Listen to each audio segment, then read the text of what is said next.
Hello, patrons. It's Thursday, August 3rd, and this is your Cup of Jones. Hi, everyone. Happy August. I hope you had a wonderful July. We haven't spoken in a while.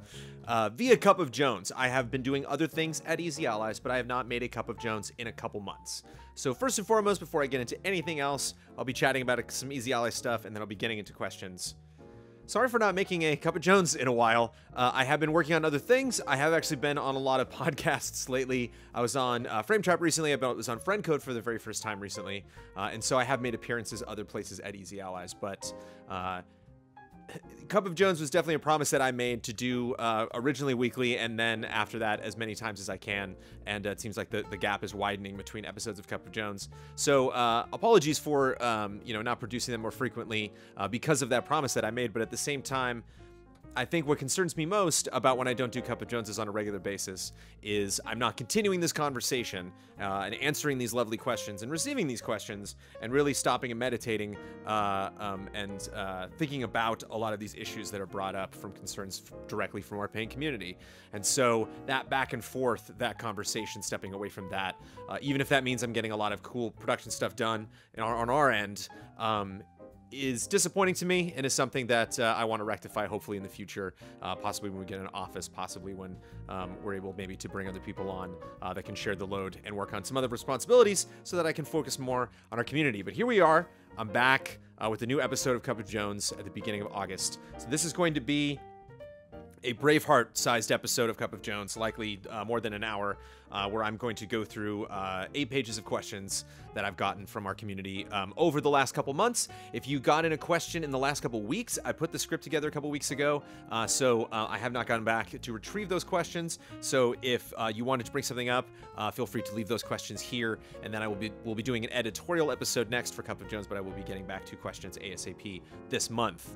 I'm definitely going to back away from the reviews and previews, possibly streaming. I'm going to do a full playthrough, starting a new one this week. That should be fun.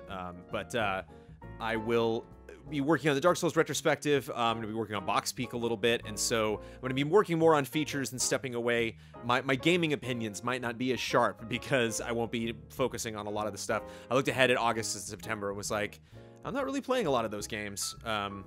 But I will be working on lots of stuff for Easy Allies, and hopefully, because I will have more time to do special features, that means I'll have more time to update you, and again, keep this conversation going via Cup of Jones. And so, apologies for that, but lots happened.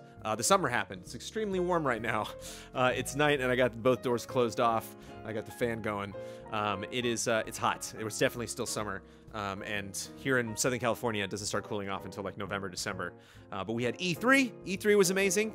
We had San Diego Comic-Con. Speaking of being someplace warm, I went down with Amanda and we had some fun time down there. If you actually go to Getty Images and search Brandon Jones, I walked on a couple red carpets because Amanda got to go to a bunch of fancy events.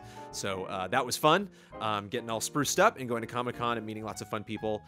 Met one fan that was a fan of game trailers, didn't know about Easy Allies. Bumped into some fans, had a quick and dirty meet and greet. So it's always interesting to specifically focus. It's a smaller community at Easy Allies community at Comic-Con, I think. And I think when you go to something like a PAX or an E3, even though we don't have time to meet up with people, but there are different events that it makes sense for us to plan meet and greets of something like a PSX. We're going there for games, but if there's an evening or there's some time, we can all get together.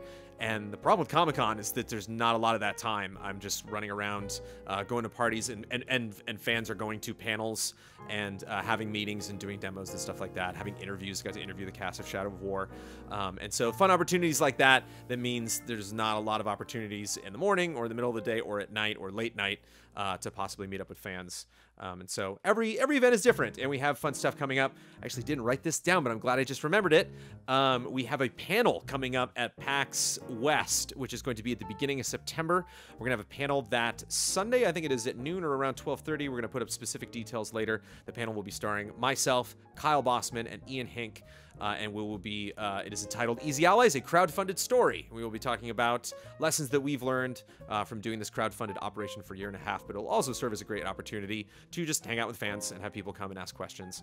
So if we fill up that room, that'll be great. If we don't, and it's just like 20 of our nearest and dearest, that'll be awesome. awesome, and we can, you know, do less of like a really stuffy panel and more just like, okay, let's just hang out and talk and do an hour-long meet and greet in this giant room. But I don't know if that's in Sasquatch. I want to think it's Sasquatch because that's a cool name for a theater. But that, again, we'd be putting up specific details. But it's one of those rooms that's like across the convention center in one of the hotels down the street. I will be giving much more information about that. But looking forward to that. Did 4 episodes of Trailer Jones in July. I hope you enjoyed them.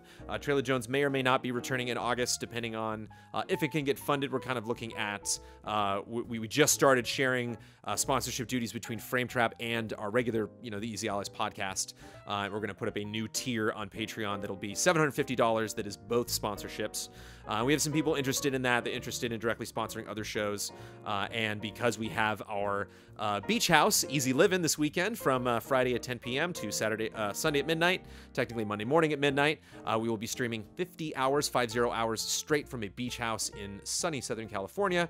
And that's coming right at the beginning of this month. And so it was just too much stuff going on to get Trailer Jones and our budget for the rest of August figured out 100% right away. So all that happened, and some of you might be a couple episodes or a couple minutes into this episode, might be brand new patrons, might have come along for E3 and are now sponsoring us here on patreon.com/easyallies, or maybe on Twitch, or just watching our stuff on YouTube. So some of you people might have just met us and might not be that familiar with Easy Allies, might be wondering, Cup of Jones, what is this? I give $1 or more here on Patreon, but I didn't know I'd get the show. I have a question here. Actually, I'll just jump ahead to it right now of how do I go and watch other episodes of Cup of Jones? If you go to patreon.com/easyallies, on the left-hand side, you can see Cup of Jones as a filter, and you can go and check out old episodes. But what Cup of Jones is, I'm Brandon Jones. I am one of the co-founders. I'm the founder of GameTrailers.com back in the day, and was one of the co-founders of Easy Allies. This is my house. This is where we shoot all of our stuff.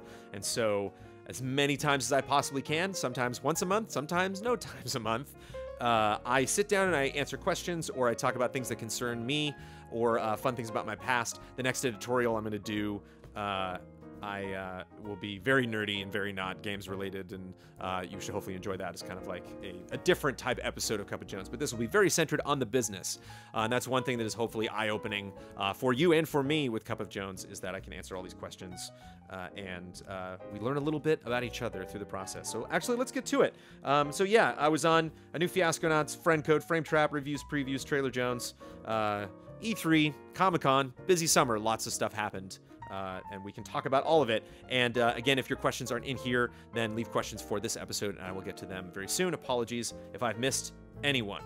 Ahmad feels that I've been a big Blizzard fan in the past, but I've kind of moved away from, or at least not been that interested in their games lately, except maybe for Overwatch? If it's true, what is the reason? And how do you feel about Blizzard these days in general? I didn't grow up with Blizzard. I didn't play the original StarCraft. I didn't play Warcraft 1, 2, or 3. I have since, but I was not a big PC guy growing up. I was a Mac family. And so when video games consoles came out, I had so many games that when people were trying to sell me, like, you should probably invest in getting a PC, I was like, I'd rather just get a new console, because these games on these consoles are exciting enough, and I got enough games to play. And now, thankfully, you know, as I'm older, I have, you know, all sorts of consoles to play on, and thanks to you, you know, donating to patreon.com/easyallies. And so I have educated myself later on Blizzard. I think when my love affair of Blizzard really hit its peak was when StarCraft Wings of Liberty came out, and Wrath of the Lich King. I don't know if some of you might have heard me just go on and on and on about Wrath of the Lich King, but I got into World of Warcraft right before Burning Crusade came out, and was like, wow, this Warcraft area is cool, and had a friend of mine, Brent Phillips, who built EasyAllies.com and Sifted.net, was really big into it. My friend Todd, who wrote the Final Fantasy retrospective, was really into Warcraft, and I had just finished playing. I was kind of getting burnt out on Final Fantasy 11, and it was just the perfect timing. I was like, hey, Burning Crusade is kind of fun. It's kind of fun to fly around. And then Lich King came up, and I was like, oh yeah, Arthas. Went back, played Warcraft 3, played Frozen Throne, caught myself up on that story, and then by the time that expansion pack came out, was so geared up to finish that, and just happened to be in line with a lot of different friend groups that kind of came together with the guilds. People that I knew from college, people that I knew from game trailers, people that I knew, you know, from like my youth, even before, like way back in school. And so it was kind of fun to get a group of people together, take down Arthas, And then, you know, this apocalypse happened and they revamped the world, and that was fun to run around. And then I was just kind of like exhausted. I mean, I just put like so much time and energy into it. I have dabbled. I played a little bit Diablo, and I used to play a ton of Hearthstone. And I played Overwatch because I feel I had to play Overwatch. Again, I don't spend a lot of time with games that don't necessarily have a progression with multiplayer, which is kind of like your progression is you win a match and feel good about it. That doesn't hold my interest for very long. It's just the genre. It has nothing to do with any of the quality of those games. But that's my story with Blizzard. I have the utmost respect for Blizzard because another thing that you have to consider with Blizzard is not just these wonderful games that they make, and they're just beautiful art style. Everything they do, the colors are just so vibrant, and I love that that is true across all of the games that they make. But Blizzard makes some real good trailers. And so I've always had a passion for Blizzard art. Whether it's, you know, making still images or making video games or making these incredible CG masterpieces that they make. I hated the Warcraft movie. I just saw it again for the second time. It's so bad because of all the live action. Like anything that's animated is just enthralling. And then anytime a human being walks onto that film, the live action Warcraft movie, it just, everything falls apart. Because the animation that they've done, even like the in-game cinematics in World of Warcraft and some of those expansions were pretty incredible. So the storytelling was just so dynamite, and the characters are so expressive and unique, and they're just such a really fun company that when something doesn't work out, they're like, we're not doing that. And when they announce something, they do it in just a huge fashion. My absolute favorite developer of all time is Rockstar Games, and Blizzard reminds me a lot of them if Rockstar decided to get into the fantasy genre and do a lot of this crazy sci-fi stuff. Yeah, Blizzard, impressive. So I love Blizzard, but yeah, so it just sounds like you're down. It sounds like you wanted me to be more into Blizzard than I am, but that's how into Blizzard I am, so hopefully that meets your standards. Icon Master needs the end of the story, but what happened with Weird Al? Did you talk to him? So yeah, Cubba Jones, long time, shot 2 months ago. And this might even been before that, but I mentioned that Weird Al was at a couple parties that I've been to. One was a Simpsons party, and I did manage to track him down and just said, hey, big fan. And he was like, oh, thanks. Weird Al's an extremely nice guy. Huge human being. I think he's like 6 something crazy, 6'2", like, and he's got huge hair and just, you know, big face, and he's just like a very large personality. One of the things that I've learned, and I actually might do a Cubba Jones on this later, is how to approach celebrities, and I actually gotten better at that. That's something that I got really good at this Comic-Con. I think I'm like finally getting that fear and kind of washing that away of like, oh no, it's a celebrity, they're not gonna like me if I go up and talk to him. A classic one at SDCC was Davos Seaworth from Game of Thrones, the Onion Knight. Liam H something, Harrington, Liam Huntington or something like that. Very nice guy, and he was there on the boat. He is my absolute favorite character. My second favorite character. My first favorite character died. My second favorite character now on the show, and went up to him and I was like, hey, you know, I just want to say I love your work and I'm rooting for you on the show. And he's like, oh, me too. I'm rooting for, you know, me as well. And I think the key with meeting celebrities is plan your exit. So it's not what you say when you introduce yourself. That doesn't really matter. I mean, everybody's hanging around and drinking, and, you know, like if you're on the street or something, it can be a little weird. If you're like shopping at like Macy's and like you see like, you know, like Hugh Jackman, you want to go up and talk to him. That's kind of strange. But a lot of times I see these people at social events, and so that's why they're a social event, to socialize, and so it's not that big of a deal. So I had a very clean out with Weird Al. I just kind of went up and was like, you're amazing. You're my childhood. I've listened to you my whole life, and I think you're an incredible artist. Just wonderful to meet you. Bye. Taking off. And so it's like, once you take off, if you kind of look out of the corner of your eye and they're like, oh, where are you from? What's your name? What do you do? You know, if they want to ask you something, then you could just pivot and come back and return to the conversation. If they don't, you're already on your way out, clean. You can go tell your friends. You won't be embarrassed about it. We're like, oh, I just rambled on and on and on. You're just, you know. So yeah, it was brief like that. Just kind of like, you're great. Yeah, Weird Al. And met a couple huge fans of Weird Al at Comic-Con. And Weird Al was there at Comic-Con because he was promoting the show that the people did. Phineas and Ferb are doing a new show called Murphy's Law, Milo Murphy's Law, I think. And Weird Al is the main character. And listened to a lot of Weird Al albums recently that I didn't know had just come out. And I just love that Weird Al is just like a constant. Weird Al's just always there. He's always doing stuff. Because I listened to that guy way back in the 80s. And it's just so great that he's as talented now as he was back then and still making music. Vittorio with a repeat question, I believe. What's your favorite food? Pasta. Used to be lasagna when I was a kid. Then it was fettuccine alfredo. Then as I've gotten older, I tend to like some seafood, maybe some shrimp or some like lobster or something like that in pasta. Lobster mac and cheese is pretty dope. But generally noodles and cheese. Turbo Chicken Man wants to know, will you ever bring back Level and or Backtrack? Turbo Chicken Man, I'll never say never, and Backtrack is a passion project of Daniel Bloodworth, so I certainly don't want to deprive him of that. Level was definitely something that we did. That's fun to conceive of. It was definitely one of those shows, if you're unfamiliar with it, we did it back at Game Trailers. Backtrack is about music. Bloodworth would just make things and talk about how rad. Mega Man 2, music's rad, and talk about it, listen to the music, have track listings, talk about composers, sometimes interview those composers. Didn't get a ton of traffic, but like a lot of people loved it.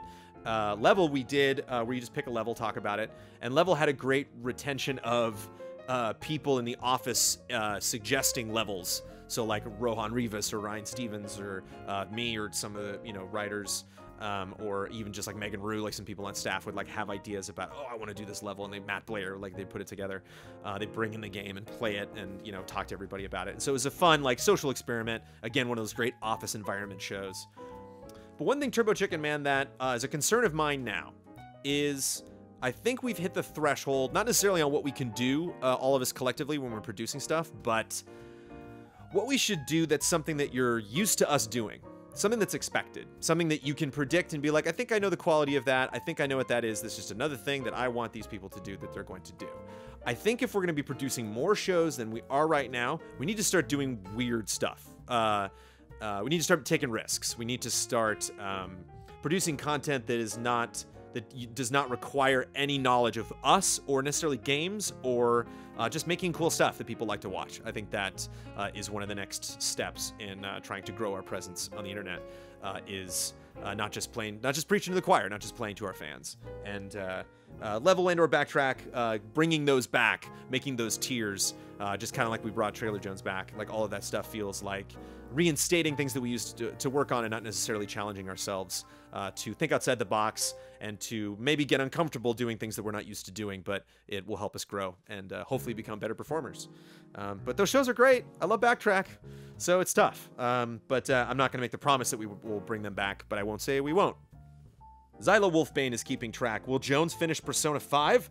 Are there plans to have Ben interview you and Kyle to get your outsider opinions on the game? I don't know if we'll have time to do the interview, but Ben is fired up for me to finish Persona 5. Persona 5 still, at the beginning of August in 2017, is a very strong contender for Game of the Year, and is a game that a lot of the allies have been talking about, is a game that a lot of people are still working on that are just fine. It's like every week someone else I follow very intently on Twitter finishes it and has a lot of really amazing things to say. It's an endurance test for me. It's an exhausting game. I don't know why. Playing Persona 5 takes a lot out of me. Playing Persona 5 is a tough game. Kind of felt like The Witcher a little bit, where like when I boot it up, it's been a couple weeks and I'm like, okay, what was I doing? And I'm just, starting to get into the rotation of like really being able to select my own, do what I want to do every day. And so there's a lot of pressure there where it's just like, wait, what did I do today? Am I starting a day or ending a day? I can't remember. And so a little pressure there. But I want to finish Persona 5. I won't make the promise that I will, because I'm not tied to it in any way. Like, I don't need to do a review of it. We don't have anything scheduled that I'm going to appear on to talk about Persona 5. I think I've played enough of it to understand things other people say about it. I just haven't experienced that for myself, so I would love to get more prepared when we gear up to talking about Game of the Year in November, December. But I don't know. We'll see. I got a lot of things to work on. Josh is curious, what does your editing process for the podcast entail? Interesting question, Josh. This might be extremely boring for anybody that does not listen to the podcast or does not care how to put that together. But since you asked, Josh, I will get into exhaustive detail. So one big thing that's changed is we now have a separate mixer. We have one mixer that we use for streaming, and we have one mixer that we use for shows. It's the mixer I'm using right now to record this. And so what was different from when we first started Easy Allies is I would have the audio track married to the video when I brought it into Premiere. Now I have the audio separately, so the first thing I got to do is sync it up. Sometimes the frames don't match, so I got to figure out how much to stretch the video to match and sync with the entire audio clip. There's probably an equation I could figure out there to do the math based on how long the shoot is, but I just haven't done that yet. Usually it's about like a second. I just kind of got stretch the video out. And then once everything syncs up, once our lips sync up with the audio, we have 4 tracks, which is kind of fun because I've memorized like Kyle's on top, I'm on the bottom, and then the 2 other people on the panel are tracks 2 and 3. And it's neat now because I have 4 separate tracks so I can see the waveforms, so I can spot things like Love and Respect because everyone stops talking and we listen to Rufus for a sec, so I can see that gap in the waveforms. I can see where podcast halftime is because I can see when it's just me, like for a while. And I can see when the podcast starts because it's just like mumble, mumble, mumble. And then I can see Kyle being like, hey, everybody, it's the Easy Allies podcast. And so it's neat. That has sped the process up a lot, is like being able to identify those parts. And then I line that up, change the lower thirds, the 4 lower thirds at the beginning and the 1 lower third at the end based on who won the bet and gets to finish up the show. I got to put in podcast halftime. Now we have the titles that shift around, so I got to move those. For those of you that listen to the podcast, like all of this is over your head. You see images like Iron Harvest, for example. If you've never watched the podcast, you should check out some of those screenshots or just Google it and go to King Art Games and check that stuff out. But Iron Harvest looks really cool. Figure out where that is. Put the sound effects, the corrections music. Put the sound effect when Kyle does the slam, locking in the bets. Put the scores for the Red Eagles and the Purple Platypi, depending on if we're doing bets or if it's just a Love and Respect episode, and then matching up the end. And then once a month I do the podcast producer credits, which is a whole nother thing where I got to do the titles of everybody and read those and then cut that in. And sometimes we do bets where we do them live, so I'll record it on my phone. And then we'll do, so if it's like, we're going to play Splatoon and then just hit the forward and see how long until we die, I'll record one of us playing that and then I'll import that into, the laptop and then drop that in at the end. And that's the podcast. So wake up, everybody that wasn't interested in podcasts. We're moving on to the next question. Jeffrey wants a cup of Sophie. I mean, everybody, get in line. Everybody wants a cup of Sophie. There are things I've wanted to do with Sophie. I don't want to spoil them. I'll spoil one of them. I want to get a friend of mine over named Mike Buddy, you might be familiar with, who does a lot of cool things with cameras. Get a really nice camera for like an afternoon and have him come over just in the backyard in like super crazy hyper slow motion and just throw the ball around and get these action shots of Sophie like jumping around and catching a ball and just do a Cup of Jones. I will definitely do a Cup of Jones one of these days that is just all about Sophie. That's like fun footage of Sophie, maybe fun pictures that you haven't seen, just talking about Sophie, sharing fun stories. Yeah, if you don't like dogs, sorry about that episode. Coming up, Roger wonders, are Twitch streams entirely voluntary or are they required in some way to stream once a week? I might have said this before in a previous Cup of Jones, but it's worth clarifying. It is a requirement to stream once a week as an Easy Ally. You will notice that some of us don't. Ian and Dawn specifically. Ian and Dawn are also and sometimes they're secondary, but mostly for some shows, primary editors. There are things that they work on every week, and sometimes they can. Ian will collaborate with Dawn on doing things that Dawn is doing, or maybe shooting an easy update, and so that kind of makes up for them not streaming. Dawn just doesn't have an interest in the podcast, doesn't have an interest in streaming. Made that very clear right away. So when we first got together a year and a half ago to figure out what Easy Allies was, Dawn was like, "I would just like to put on the table right now. I'm not interested in being on the podcast, and I'll show up for the group stream, but I don't see a need to stream just by myself." And Ian streams every now and then when he can, but Ian also is handling a very huge load with just overall production for Easy Allies, the cameras that we get, the lights that we get, how we have stuff set up, sound, and so forth. So that makes up for that. But if you're Ben, if you're, Huber, if you're me, if you're Bloodworth, if you're Damiani, if you're Bossman, you will not only be obligated to stream once a week, but Huber's kind of taken the load with our GOG streams that we do, and Bloodworth has the Blood Pact, and so we even have streams, Ben's Dojo on top of the weekly stuff that we do, and so those shows are fun. Those specials are fun. But that weekly, like mine's Tuesday morning at 10 a.m., that's my slot. And that was also caters back to the original understanding where there were two things that we wanted to do with Easy Allies, no matter what, based on anyone's involvement. And that was do a podcast and have everybody have those 2-hour blocks a week for streaming. So that if you're interested in Twitch, you can hang out with our Twitch audience and you can see a stream. If you just like our shows, we're going to do at least one show, which is the podcast. And so we had the understanding when we first started Easy Allies that, like, it might just be that. It might just be the podcast. And then very, very soon we realized it was going to be more than that. Alexander wants to know, how do you decide what footage to keep for future use? And what captures, shoots can be deleted when you're done with the review or show edit? Almost all of the camera stuff goes away.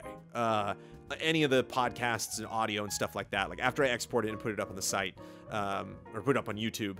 So if we need it, we can get it from YouTube, and then we have access to that stuff. But game footage I keep because I never know when I might need them for B-roll for something, and especially for Game of the Year, that I can add all this stuff. Community comments is a great opportunity when someone's like, finally played Uncharted. It's like, let me grab all of our review footage from Uncharted. I have separate drives that thankfully have not failed yet.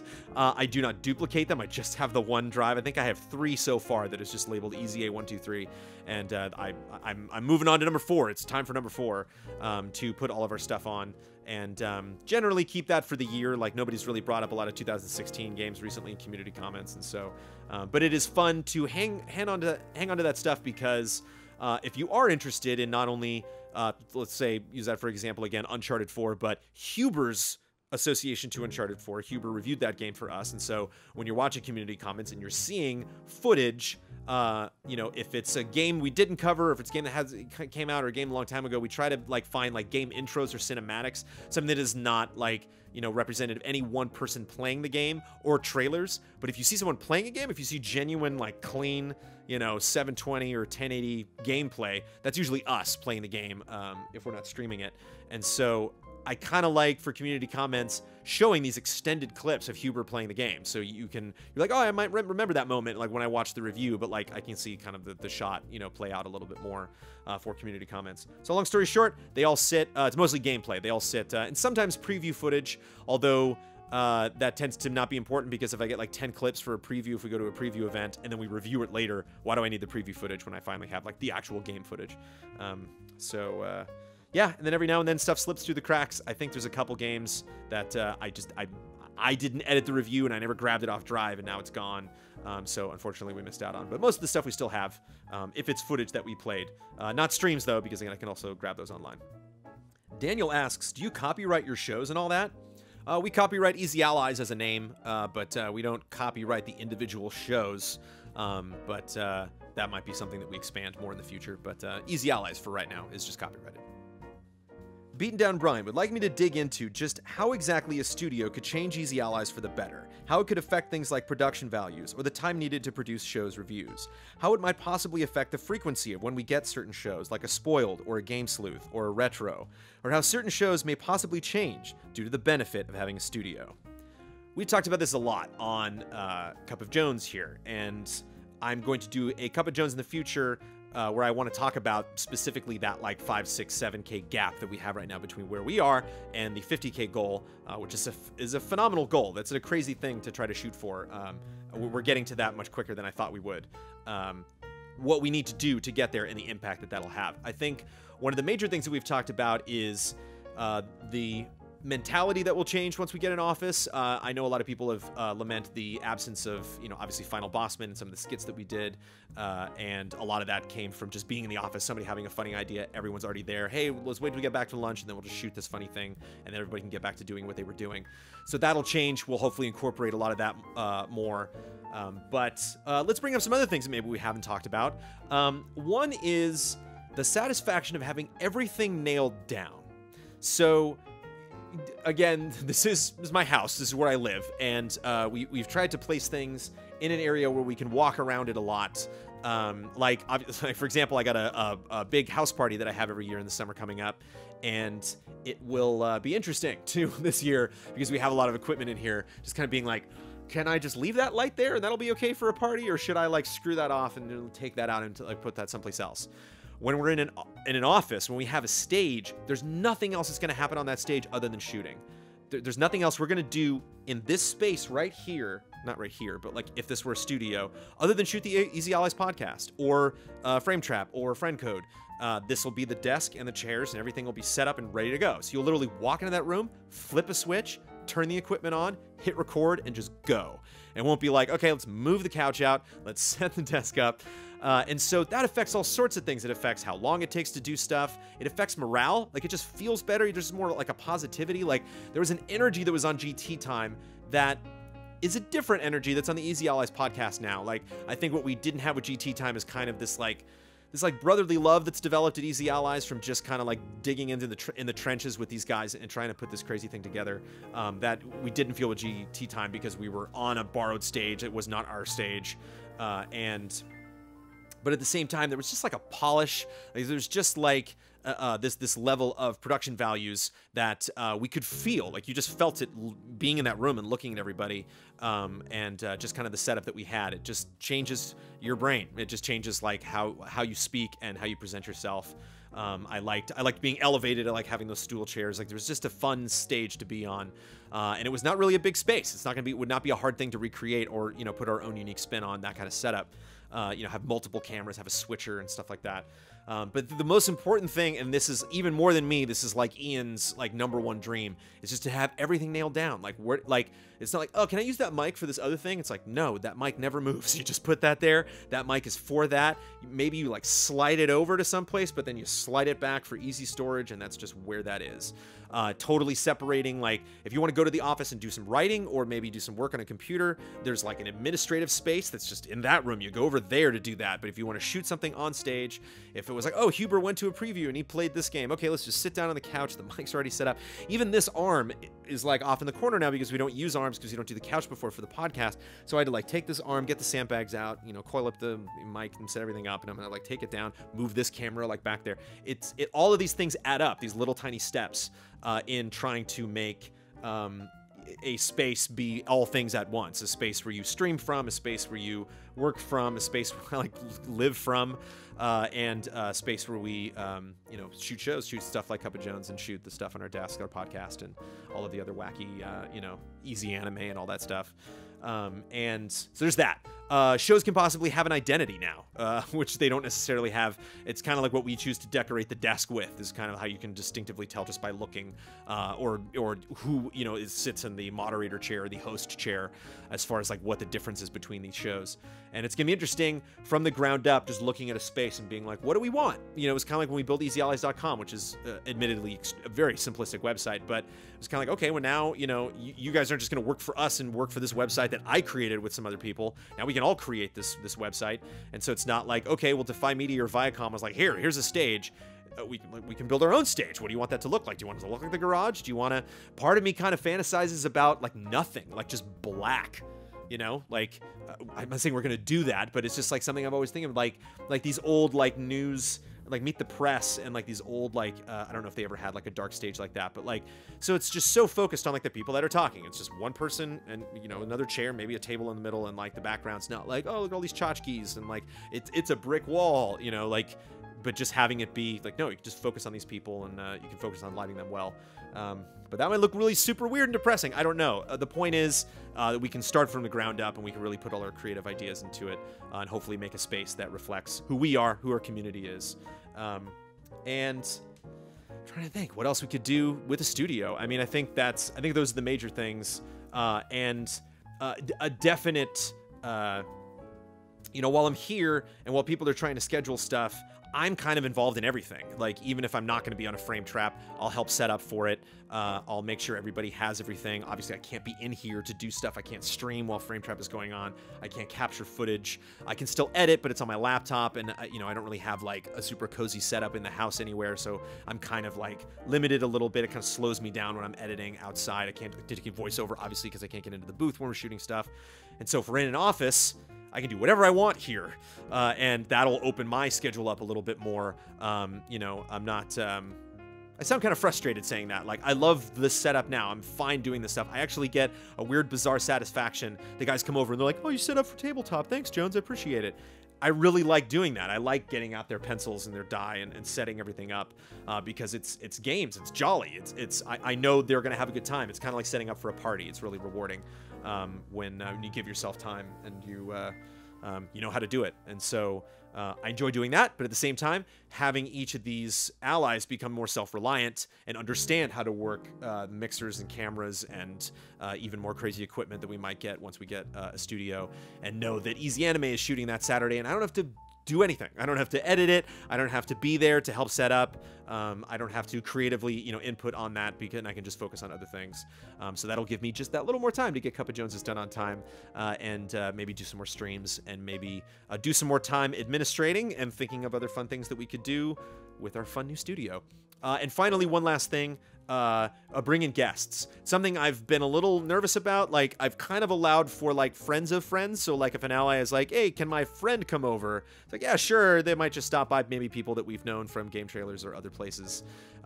That's fine.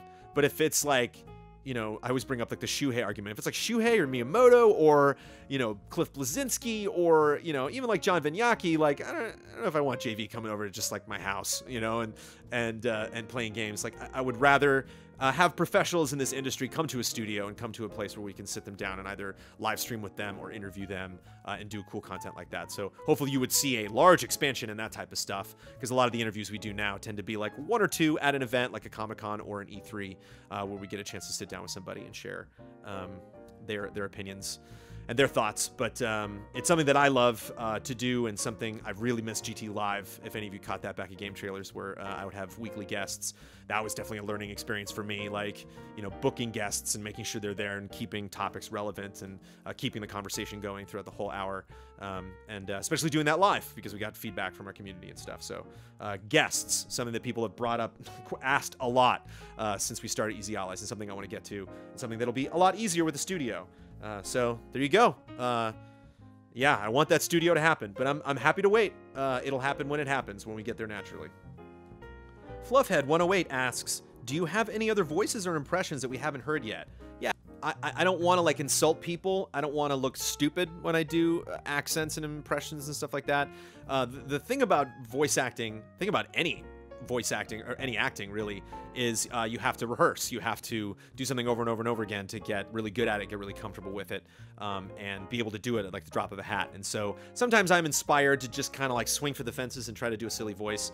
Sometimes I get complimented on the podcast by Kyle, and I'm like, oh, thanks, Kyle. I didn't think that accent was that good. But and so it's kind of nervous doing something, because it's like, yeah, I can do Yoda, but like I don't really know if I want to just like jump out and do Yoda, because it might be like, ooh, that's actually been 8 or 9 months since I've done that Yoda voice. I need to polish that up a little bit. Jordan gets technical. Not to be rude, but the card space problem has come up a few times. Thoughts on getting a card for each show?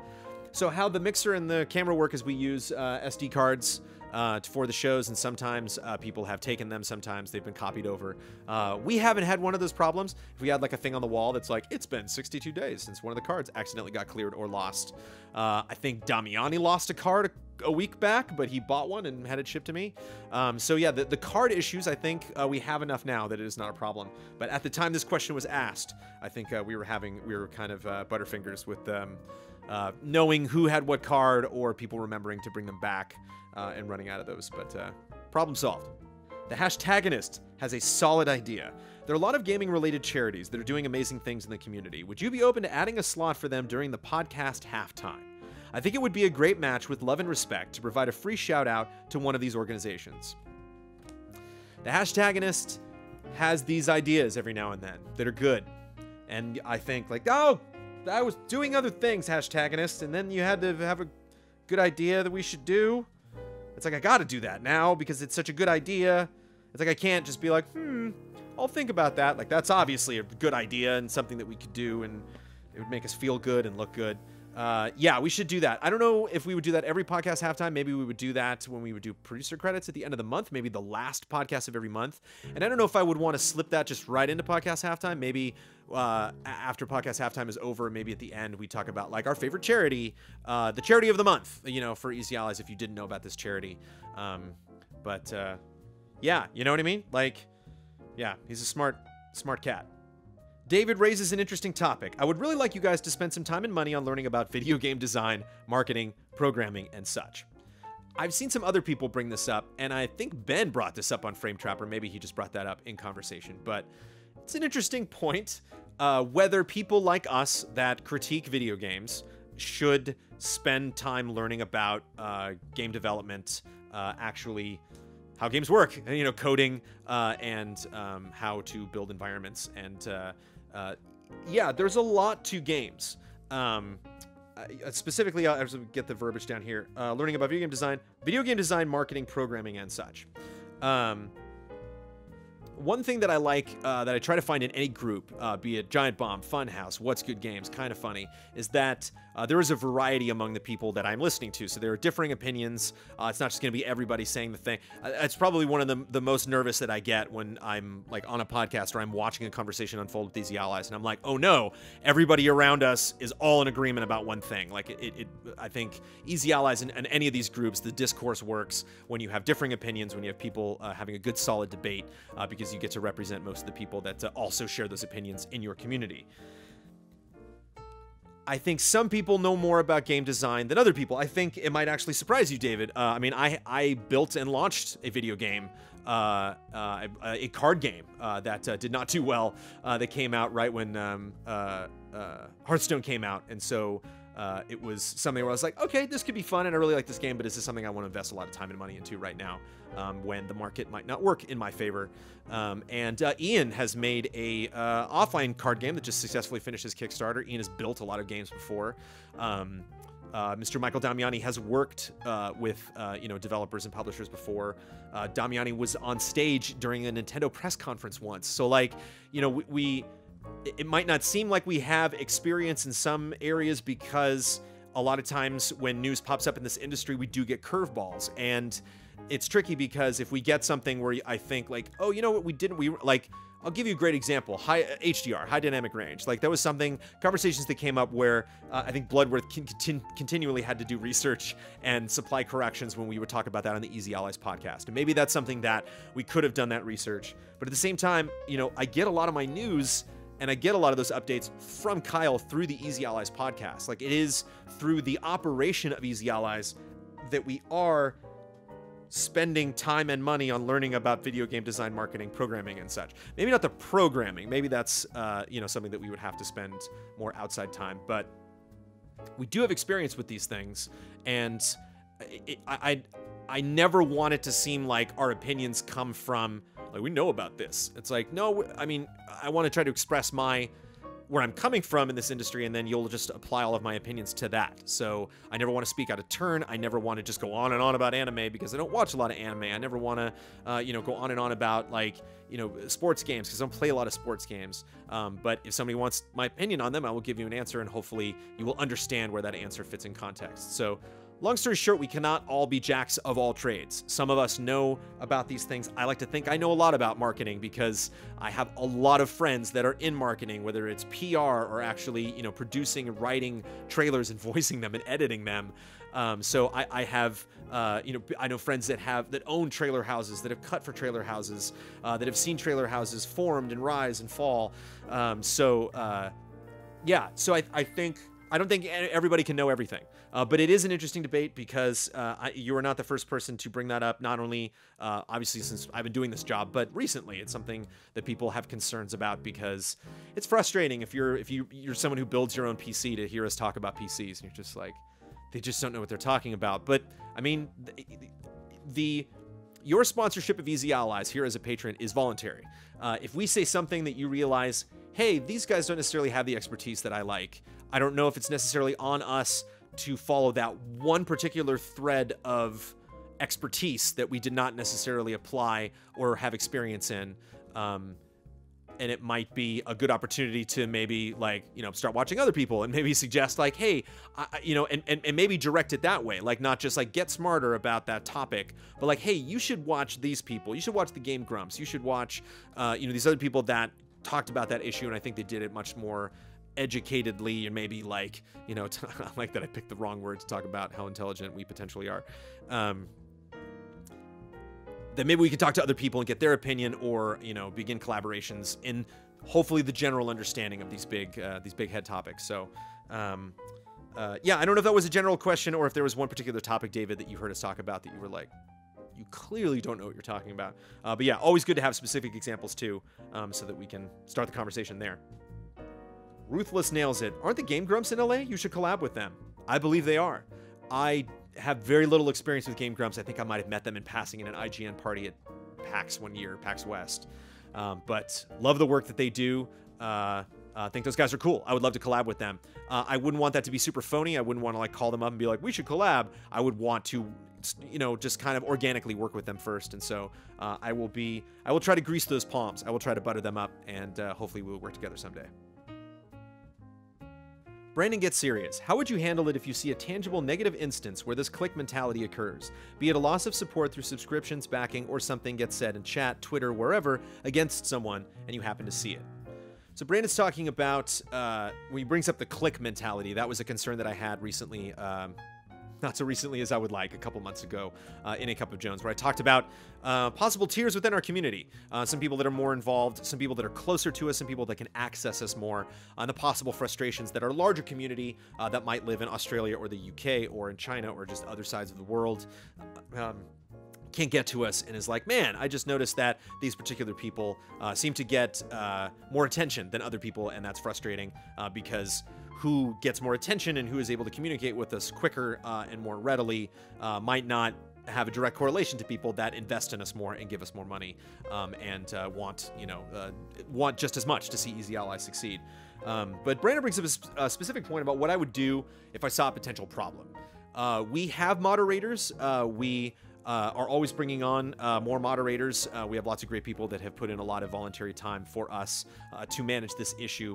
I would always not necessarily defer to them for decision making, but defer to them to take action because that is their job. That I want that to be something that they get, good at, and something that I would hope that they would step in and bring their perspective to a potential issue because they tend to deal with that stuff a lot more and might know how to fix those issues within our community. One thing that I can always take is negative talk against me. Like, I will never, go after somebody on Twitter if somebody has an issue with something. I think the only reason I would engage with somebody who is saying nasty things about me on Twitter was if I wasn't clear on what they were saying. Like, sometimes it's like, perfectly clear, like what people are not happy with when they address you on Twitter. But sometimes somebody can say a very broad statement, so I might be like, I'm not saying I disagree with you, but because you just asked for more clarification on that, I would leave it up to another ally to address criticism if another ally was directly attacked. But I think where I would step in is if somebody in our community was being isolated by somebody outside of the community, especially if it was somebody in the community. And I would never want to take sides. I would always, again, my first step would always be clarification. I've had a lot of times when people will address a concern to me. They'll message us on Patreon, or they'll message me, email me, or they'll try to hit me up on Twitter or Facebook, and it's just like a huge page of frustration where they're just like, I had this thing happen, and I can kind of tell through the language of them explaining it that like maybe they might have made some mistakes that they didn't realize. And so there's a lot that goes into these potential attacks or these issues that happen in our community. And so I will always seek clarification. I will always try to figure out, like, do I know this person in the community? What are their behaviors? What are their past interactions? And where possibly are they coming from? What's the root of this? What's the action? Do we just kind of write this person off as somebody that's toxic for a community, or is this a concern, whether it's a concern for something that we can address with production, or just we can address in how we talk to the community and how the community talks to itself? And if there are no steps, then I just don't spend time worrying about that. I don't spend time talking with that person. I think a lot of people should just kind of back away from that person. But if there is steps, then we can go forward from there. So yeah, hopefully that's not too vague, and hopefully that's something that will inspire people when no one is around, and it's maybe up to you to potentially quell some negative comments or just attitude on social media. And never, never to directly attack, always to ask, always to figure out, what's going on here, and let me try to get all the information that I can before I make an informed decision. Brandon has an idea. Perhaps you could look into selecting a single random patron once a year to personally fly out to meet you guys. I think we'd have to get a little bit bigger before we did that. That sounds super expensive to promise to somebody. That just sounds super expensive, period. So I don't know if we could afford that, but that sounds pretty great if somebody would enjoy that, to have a little Willy Wonka contest and fly somebody out, and we could run around drinking fizzy lifting drinks. Sebastian loves books. Did any one of you get to try out the Skullduggery Pleasant books? This is a massive series that I'm assuming Sebastian sent us. I think it was like 10 books in the series. Something like that's intimidating. I don't know if it is continuing or if that is closed off, if it is just that series, but I cracked those babies out of the plastic, and I read into the first one a little bit just to get a sense of the flavor, and definitely flipped through a lot of the older ones. But I love me zombie skeleton stuff. I love stuff that's Corpse Bride, Tim Burton-esque. I love Dia de los Muertos. I love a lot about it, and I think I would enjoy it. But I am in a nerd book club. I did offer it up and brought the books in and was like, hey, these, and it just didn't win the vote. So maybe I will get some time. Don't have a ton of time to read books. What's frustrating is a lot of the books I do read, I get audiobooks, and so I might track one of those down and listen to it separately. But I love the style of it, and I love it sitting on the shelf of all of the amazing things that people have given us. So Sebastian, if that was you, thank you very much. Faster has an issue. While I am all for keeping supporters in the loop, personally, it is a little bit aggravating to get 4 to 9 emails daily from the EZA Patreon. Patreon.com is a website that we are learning to use more efficiently month after month. They just recently changed a lot of their features. Apologies. From my position, this is not something that I think about a lot. The repetition of getting the updates from us, specifically where you get them from, and when that kind of stuff can generally get out of control. This is an excellent thing to bring up and to tell me as many places as you possibly can. Thank you for doing it on Cup of Jones. And we will look into that and hopefully stop that from happening. Richard has a potential fix. Maybe you could close the YouTube comments section for some videos, especially on the community comments video where patrons get their words immortalized by your voice and video talents, but maybe are not steeled for the abuse that some opinions trigger. YouTube is definitely the dark hole of the Easy Allies community feedback. I mean, there's a lot of people on YouTube that have nothing to do with Easy Allies on Patreon or on Twitch. They're just showing up and watching our videos and commenting on them. Yeah, I apologize for anybody that left a comment on community comments that got attacked on YouTube. I don't know if closing those comments is the solution. Is a solution. It is maybe something we can do if things get really severe, but I don't want to run just yet from confrontations like that. I want to, you know, not see if we can make the world a better place via YouTube, because YouTube is going to do what YouTube's going to do, but kind of understanding that that is the way the discourse is going to be. That is, if we're here on Patreon, this is business, baby. Like, all the comments here are very focused on how people want this business to run, the direct communication with the creators of these shows, and obviously the specific support based on your tiers. Whereas Twitch is a different kind of environment. People that just go to the website is a different kind of environment, that are really engaged with our forums. You know, that is a very special, inclusive, private place. That why would you bother going to easyallies.com/forums if you wanted to say something negative? Maybe not if you wanted to say something negative, but if you wanted to stay there for a long time, that would take a lot of energy.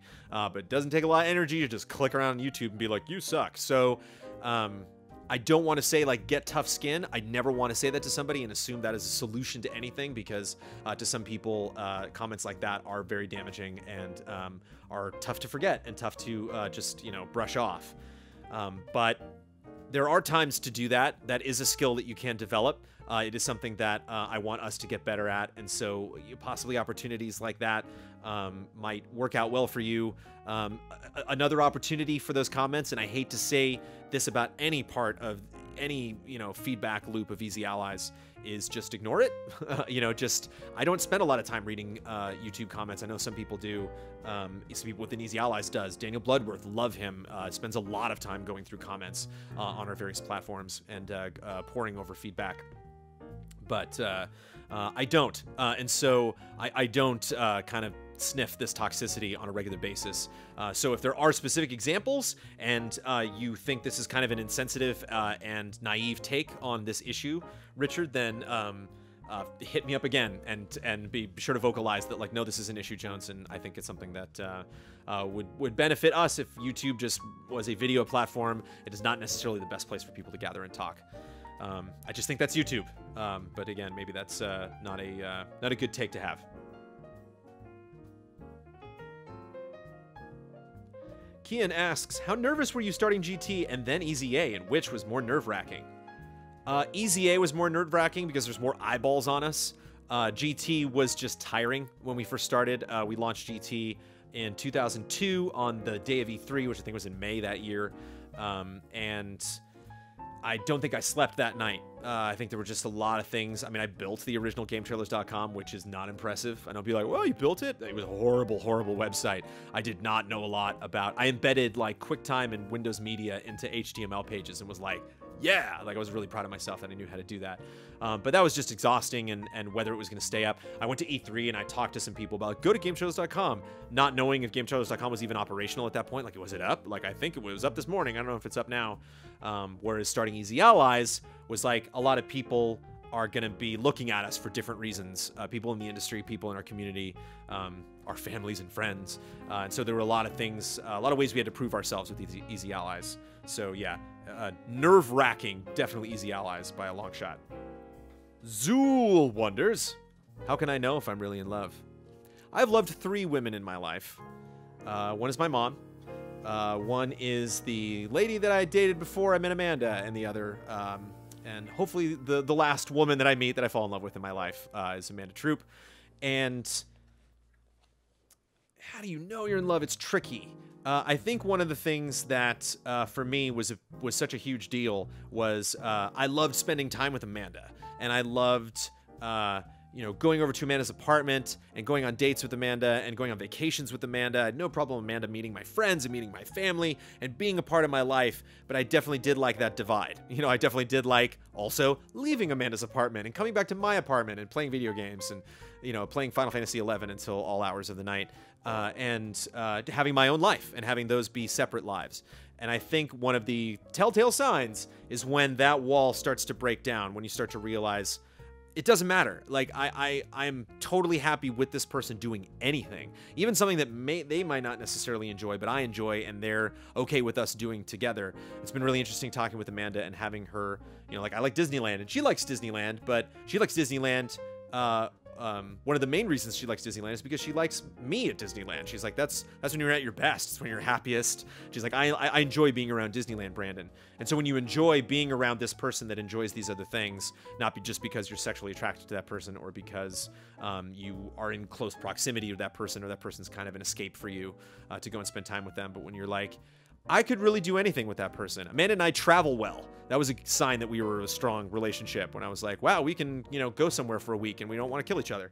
And so when you notice that kind of selflessness where you're like, it doesn't really matter what I do with that person. I felt like I would do anything for that person. And those kind of, you know, thoughts start to get away from like, I'm just obsessed with that person. I think that person's so cool, or I think that person's so attractive. That's where it starts. And when, you know, you can feel it kind of move on to, I could do something dumb and I would still enjoy time with that person. That's love, baby. Dominic is checking in. Doctor Who's on again. You watching? No. I'm very excited that Doctor Who, the next Doctor Who, is going to be a woman. I think that's a really rad choice. That's a whole nother question. We can get into that.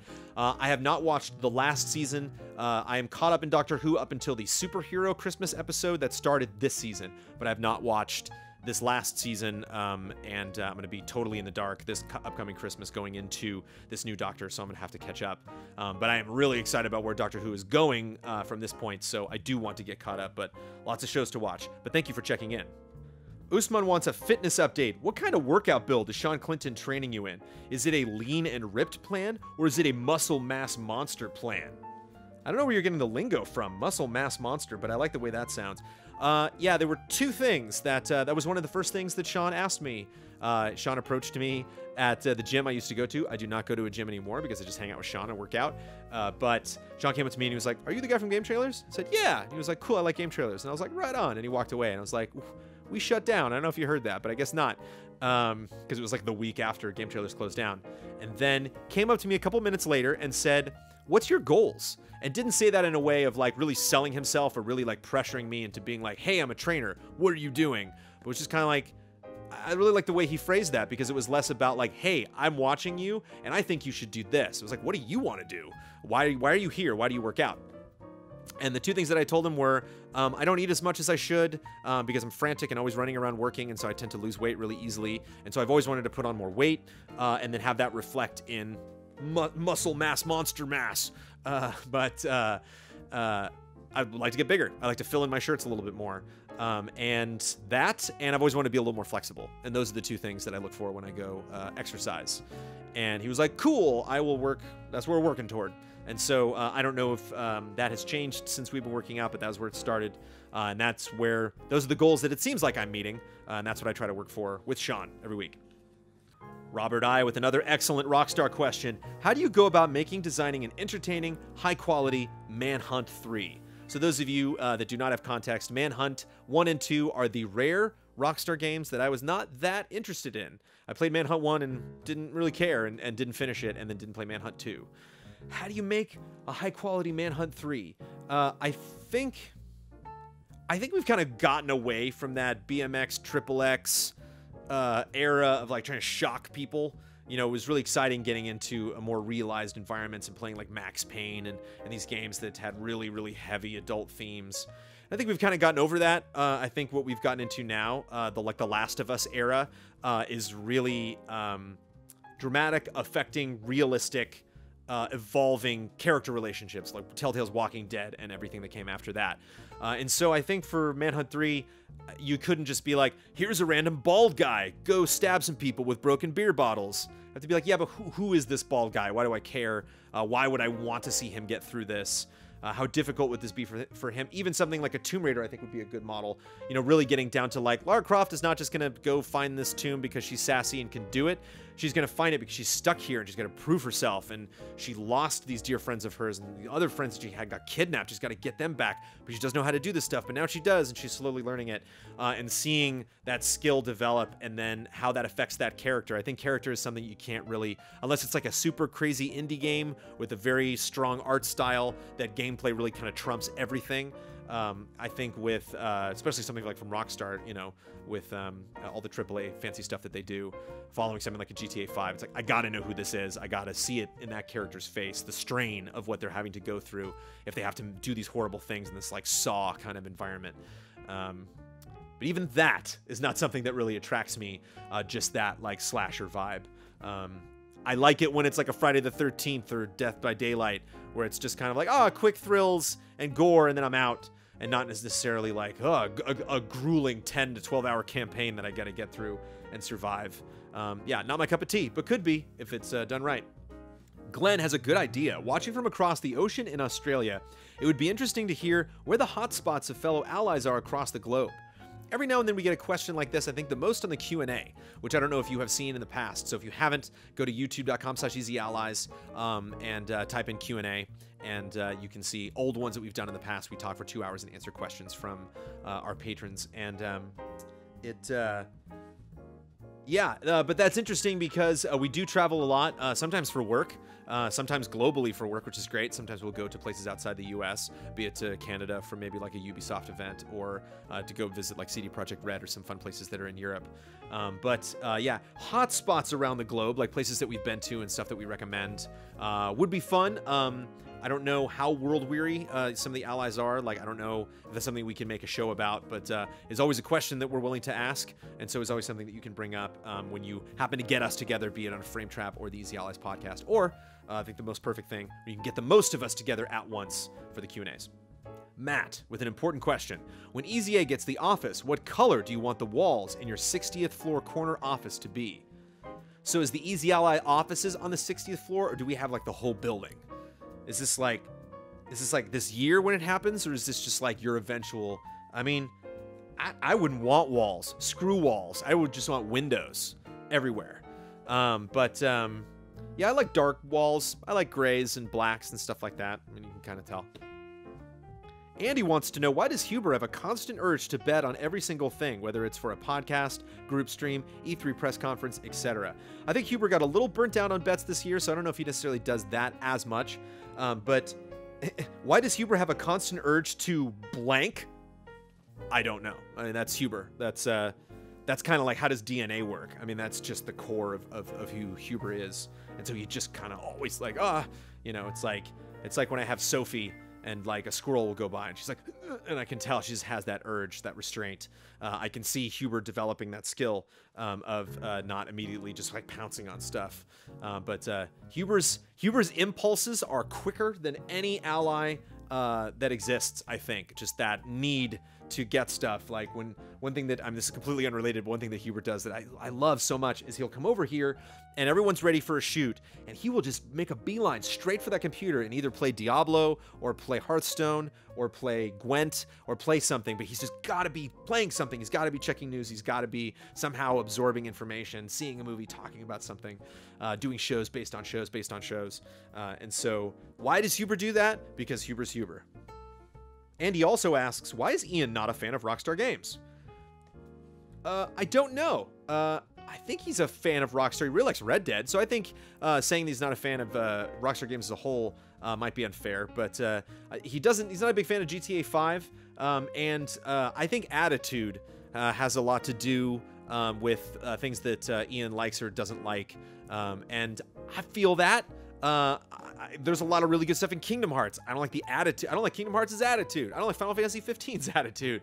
There are things in franchises that involve properties and companies that I adore, and I just don't like the vibe. So I not only am cool with Ian not loving every Rockstar game, I cherish his opinions about Grand Theft Auto 5 because it helps me step outside of my interests and gain his perspective and just kind of like get new goggles and look at stuff that's important to me in a whole new light. So why is Ian not a fan of Rockstar Games? Because he needs to not be a fan. It's important. Tim has an unfortunate observation. Every time you talk about old GT videos, especially shows, it sounds a little bitter. Yeah, I try not to do that. That sucks. That when I talk about the game trailers days, I talk bitter. I'm not bitter that GT's gone. I'm not bitter that we're involved in Easy Allies and have this amazing support here on Patreon.com that are able to do the things that we do, that have this new enterprise that we own. It's ours. That's really exciting. And so I don't know where that bitterness comes from. Maybe like in some of the things that happened or the decisions that were made. I don't harbor any ill will toward any of the people that were involved in that crazy transition of game trailers over the 3 or 4 years, whether it's starting with Viacom or the middleman Defy Media or eventually winding up with IGN. I love all the people that are associated with there, whether bosses, colleagues I had. The people weren't bad, and the way that shows weren't bad. We got a lot of great opportunities, and we evolved with the opportunities that we had. So I don't know where that bitterness comes from. I'm sorry. I'll be aware of it, and I'll try not to do it in the future. But thanks for sniffing that out and letting me know. Greg is planning ahead. Are there any plans for another EZA meetup during PSX? Yes. The first one was a smashing success, and we will definitely want to do that again. Robert I asks, if another production group contacted you about sharing a studio space, would you consider it? I'd consider it. I would not be into it. I'd be very skeptical. I guess it would depend on the group. It would not be a group that I would not want to like play into somebody playing like 9 holes of golf. You know, I wouldn't want to be like, yeah, you do Tuesdays and then we'll do this day. That's like the opposite of why we want to get a studio. We'd want to get a space that's just ours that we can produce stuff. But if one way to do that maybe is to work with people that are like, hey, I'd like to come in and maybe, you know, shoot a couple shows, but be a part of the Easy Allies brand, be a part of the Easy Allies community, and not just like, we're going to go and do our like pencil sharpening podcast. It's like, okay, you know, it'd be nice if it was something more relevant to our interests. So I'd never say never, but that, yeah. Ricardo ponders, is Easy Allies making the same mistakes as some crowd-funded games? Kickstarted games get a lot of criticism when they focus too much on stretch goals and not the main game, what was originally promised. Yeah, I mean, obviously there's a lot of differences between video games and content creators, you know, YouTube channels. And obviously, there's a lot of difference between Patreon and Kickstarter. We are sponsored every month, and so our tiers were, you know, not necessarily like, you're going to get this game, and then we'll add all this extra stuff on top of that. You're going to get a channel, and then what's on that channel are the goals. And a lot of the stretch goals that we've had some kind of abnormal stuff like Box Peak and stuff that we just wanted funded. We've obviously changed goals to other things, but we definitely want to do both at the same time. I mean, it's like, what's interesting about this question is it doesn't necessarily sound like, you know, there's any accusations here. Like, it doesn't sound like you're like, I think you might be, or I think this is like a specific example of it. But that's definitely a concern that we have, and that's definitely the juggling act is, what are we doing here? Are we trying to blaze a path forward and create new content and really establish ourselves as something specific, or do we exist to keep patrons happy? And is the most important thing to, you know, make sure all those plates are spinning, and is Are the extra things, are the ways that we can really distinguish ourselves from other people going to exist outside of the promises that we make on patreon.com/easyallies. And I will tell you this, Ricardo, I don't know if we are making that mistakes, but that is definitely something that is in my mind more than most topics nowadays, is what is the direction that we take now that we've found a pretty satisfying equilibrium. Obviously there's some more deadlines that we could be more punctual about, and ways that we can smarter produce the content that we do, but we have been able to keep the majority of our promises on patreon.com, and we've been able to add more tiers comfortably, and I was really happy that we got 4 episodes done of Traylor Jones in July. So we do learn, and we do get better at what we do month after month, but we can possibly make those mistakes of focusing too much on saying like, well, we said we'd do this, so we got to do it, as opposed to like, hey, I got an idea. This would be amazing. Let's do this. Hopefully we can get to a point very soon where we don't have to worry about either of those things, and it's not only like 80% making patrons happy and 20%, hey, I got some free time, let's do a fun thing. We can get that to 50-50. That would be dynamite. Beaten Down Brian has a potential time saver. Can I suggest that after your next questions-based episode of Cup of Jones, that you create a separate post for gathering all the questions for the following episodes? The reason I'm suggesting this is because with the inclusion of this episode, you now have 3 comment sections to look through and gather questions from, which seems like extra work you don't need.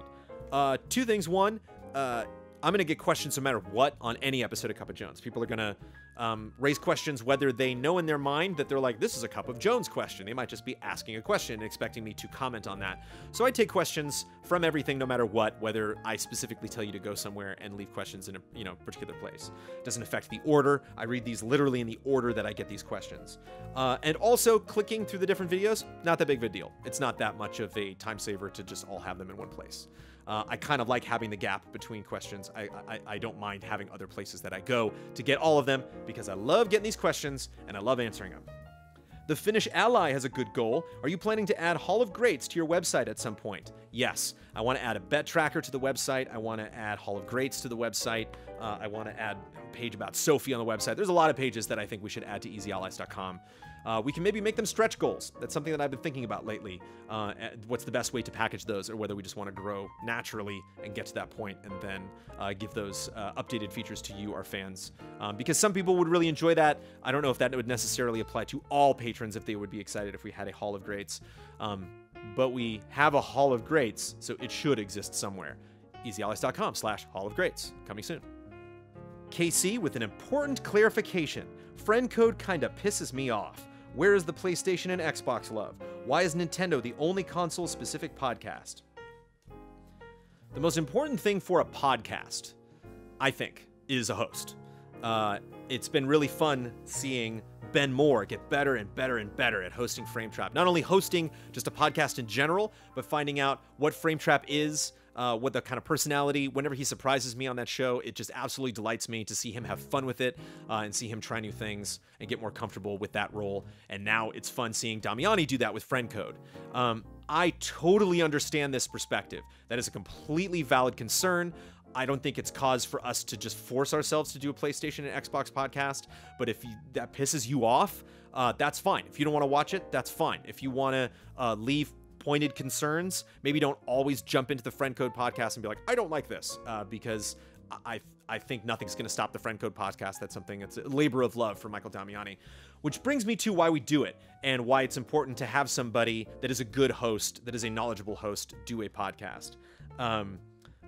First and foremost, the reason why we're doing Friend Code is because Damiani really wanted to do it, suggested it, was willing to work on it. It catered to interests of the other allies, and he was able to produce it solo and has produced it so far, and it's been great. Regardless of the topic of a podcast, and granted, we're not going to have a lot more of them. I know some people think we're like maybe a little oversaturated with podcasts, and I agree. We're going to hopefully get away from stuff that's just like us talking. But if an ally wants to do something and they're willing to do it, and I think it'll be something that no one else is doing, will be a fun addition to the Easy Allies library, then we'll do it and see how it goes. But I don't want to force it because I don't think there's any of us that are as knowledgeable and passionate and have enough to say about the Sony console library and the Xbox console library as Michael Damiani has about Nintendo. That Nintendo really just makes up a lot of who he is.